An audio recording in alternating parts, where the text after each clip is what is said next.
Okay, so let's talk about some ways that we can measure the change in energy. So essentially, you need to have something that is a measurable property in a system. So you can measure the change in volume, the change in mass, the change in pressure. So obviously, these two would fit more so with gases that are being produced. Mass, of course, you need something that's solid.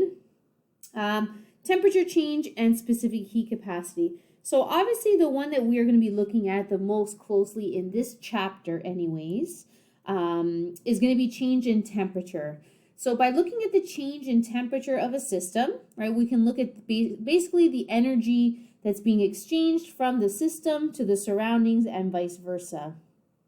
The specific heat capacity will have a factor into that, which essentially talks about how different substances absorb energy at different rates, right? So for example, if I'm trying to change the temperature of water versus benzene, right, it's going to take on different temperature requirements because it's going to have different properties, right? They're different molecules or different particles. So if you are unsure what specific heat capacity is, I know this is covered in grade 11 physics, but not everyone here may have taken that. So specific heat capacity is the amount of energy required to increase the temperature of 1 gram for a substance by 1 Kelvin or 1 degree Celsius. Okay, so so this is kind of like a calorie. Except it's being specific about a gram instead of a liter of water. And this is 1 gram of anything. So this could be 1 gram of aluminum, 1 gram of benzene, 1 gram of copper. So 1 gram of any substance, and it's essentially the amount of energy needed if you wanted to increase it by 1 interval. Whether it's Kelvin or degrees Celsius, it's the same thing. Every substance is different. As I mentioned, they're made up of different particles. They have different properties. This is very useful when you're trying to determine what's the best method or material to use for heat storage. So for example, if we wanted to make a thermos out of different materials, we want to pick something that is a good insulator, right? So by knowing the heat capacity of something, it'll let you know if it's very good at changing temperature or if it's very bad at doing that. So something that is an insulator, you would want something that would take a lot of energy to change that temperature, so that way it can maintain whatever's on the inside. But anyways, this is more so for interest sake. Well, why would you want to know the heat capacity of something? Well, you need to know how much energy it's able to absorb. Okay, so how can we calculate the heat of a system or of the surroundings? So here's our first kind of formula. Actually, I think this might be our first formula of the semester. So we have a couple of things here. So Q is equal to M times C times delta T. So heat is Q. Okay, so this is energy in joules, okay, typically in the form of heat. And the mass is the mass of the substance, whatever you're discussing.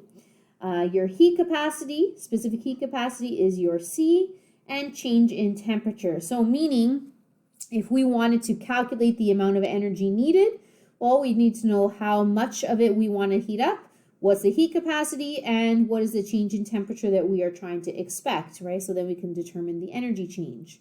Or vice versa. Maybe you know how much energy you want to change it by, you know the heat that's available, and you want to know what mass of a substance you would need to do that. So essentially, you are going to be looking for one of these variables. So of course, change in anything, just as a review, when you see change in anything, it's always final minus initial. Okay, so in your textbook, if you're looking at this formula, just so that you're aware, your textbook uses a lowercase q. It's the same thing. It means exactly the same thing. Okay, so please be careful of the units. So this energy is in joules, the mass is in grams, and your change in temperature is in degrees Celsius. Now the reason for that is because specific heat capacity is always reported in joules per gram per degree Celsius. So the joules per gram per degree Celsius that's why you're ensuring these units are the same. That way the units will cancel and you'll be left with whatever the unknown variable is you're trying to solve. So when heat is entering into a system, the delta T is going to be positive. Okay, so what they mean by that is essentially if the temperature goes up, right, we're warming up that temperature, you're going to have a positive Q value, right? The energy is increasing. If the temperature is going down and you have a negative temperature, you'll end up with a negative Q, because mass is never going to have a negative value. Heat capacity cannot be a negative value. So really the signage of Q and delta T are the same. So if your delta T is positive, your Q is positive. If your delta T is negative, your Q is negative. So here we have our first example. So how much energy is required? So we're looking for Q. So how much energy is required to heat 500 milliliters of water from 25 degrees to boiling, which is 100 degrees. So first of all, to make a note here, all right, it's here as well. The density of water is 1 gram per milliliter. So when they're telling us 500 milliliters of water, that essentially means they're giving us the mass of water, right? 500 grams of water. The change in temperature, so our initial is 25 and our final is 100. So the change in temperature is final minus initial. So our overall change is 75 degrees Celsius. So I made a little note here for you. So the temperature values are never considered for significant digits. So since this is our first time encountering calculations, we are also going to have to remind ourselves about significant digits. If you did not review this at the beginning of the semester, please make sure you go back into that introduction course material folder under the content and go over that as well. Okay, so heat capacity of water. So the heat capacity of liquid water is 4.18 joules per gram per degree Celsius. You can find the specific heat capacity for different substances in those reference sheets that I asked you to save. So you can either choose to print those. The link is on D2L. So you can choose to either print those out. They're at the back of the textbook as well. So you'll see Appendix C4, there's a chart of a whole bunch of different heat capacities listed there. So liquid water is 4.18. And we're looking for Q. So Q is equal to M times C times delta T. So we have delta T, right? We have our mass, we have delta T, we have our specific heat capacity. So really it's a matter of just plugging in and going. So we have 500 grams, 4.18 for heat capacity, and 75 degrees Celsius. So our value here, our answer is 156,750 joules, pardon me. When you are answering your value for the final answer, typically it's reported in kilojoules. Now, the question did not specify that, so I would have accepted the joule response. But just so you're aware, when you're looking at the textbook answer key, the answers are pretty much always in kilojoules. And then, of course, our final answer is in significant digits. So temperature is not looked at. So this 25 and 100 you're not looking at for temperature. You're just looking at the volume, which is 4 significant digits. So we round our final answer for the heat for 4 significant digits.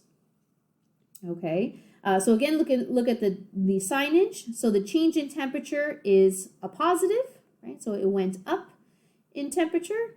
Well, that was a terrible plus sign, but it went up in temperature, right? Which means our Q value should be positive, which it is. Okay, example number 2. What would the resultant temperature change be? So we're looking for delta T. If we have 585 joules of heat, so there's our Q, and we're transferring that to 10.0 grams of aluminum. So we have our Q, we have our mass, our delta T we're looking for, and our heat capacity of aluminum, again, is at the back of the textbook or on those reference sheets in Appendix C4. So we're essentially looking for delta T. So you, excuse me, you rearrange, solve for delta T, and we get 65 degrees Celsius. So remember, because temperature is not considered to be part of significant digits, you can leave whatever your answer is as is. Okay, so when we're looking at energy change, so we're going to kind of review some of the laws of thermodynamics here. So whenever energy is converted, so meaning going from one form to another or from one substance to another substance, there is always going to be some sort of energy exchange or energy loss. But if you were to account for all of the different energy values, no matter what form it's changed into, you are not losing energy. Like, it doesn't just disappear, is what I mean. So you can have energy that's changed from potential energy to kinetic energy. You can have kinetic energy being converted back, and then some of it's lost as heat. Or if you remember, like, looking at food chains, right? Energy is transferred from one object to another, and then there's some that is lost as heat. But when we say lost, that doesn't mean that it's like disappeared. It's just converted into an unusable form.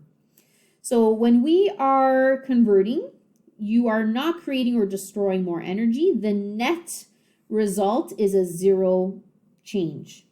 So all the energy in the universe, you can go from system to surroundings and back and forth, but whatever is lost from one has to go to the other. So if I lose 10 joules of energy from the system, that means that the surroundings has to add that 10 joules in. Like, it has to be accounted for. So when we talk about system versus surroundings, the net resultant should be zero between the two. Okay, so, and this is exactly what's outlined here. So if a system gains energy, that energy must come from the surroundings, right? It has to come from somewhere. It doesn't just come out of nowhere. If a system loses energy, the energy is then entered into the surroundings. So they are always the opposite signage. So if the system is gaining, that means the surroundings has lost that energy. If the system has lost energy, the surroundings are gaining energy. I'm actually going to flip forward. I have a picture at the very end that I want to show it goes with what we're saying. Here you go. So the system versus the surroundings, right? So just ignore the delta H for now. So if you have this system energy versus surroundings energy, it has to go from one to the other. So if energy is lost in the system, it's gained by the surroundings. If it's gained by the system, it had to have come from the surroundings. Okay, so we'll come back to this later on. Okay, where were we? Good. Okay, nice. All right, enthalpy. So enthalpy is a big topic. Probably the rest of this chapter we'll be talking about enthalpy. And enthalpy is very similar to talking about energy change, right? It's basically the energy of a system. So they all start kind of sounding the same, right? But usually when we talk about change in enthalpy, it's another way of saying the change in energy. But the most important part here to remember is enthalpy is looking at change in energy of the system. Okay, so when we talk about Q can really refer to either, okay? But when we're looking at chemical processes, or even physical ones, enthalpy is the system, and typically when we use Q, that's going to be for the surroundings. Okay, this will make more sense as we start doing, we get further into the chapter, we'll talk more and more about that. Okay, so enthalpy change is the energy absorbed or released to the surroundings when a system changes. So again, enthalpy is always in reference to the system. Okay, so there are 4 types of enthalpy systems that we're going to be looking at. Some we're going to spend way more time than others. So you can talk about enthalpy of a solution. So essentially enthalpy of dissolving. Right, so if we're trying to make a solution, we're going to dissolve a solute into a solvent. Enthalpy of phase change or change of state. Enthalpy of chemical reactions, which obviously is going to be the one we spend the most time on. And then enthalpy of nuclear reactions.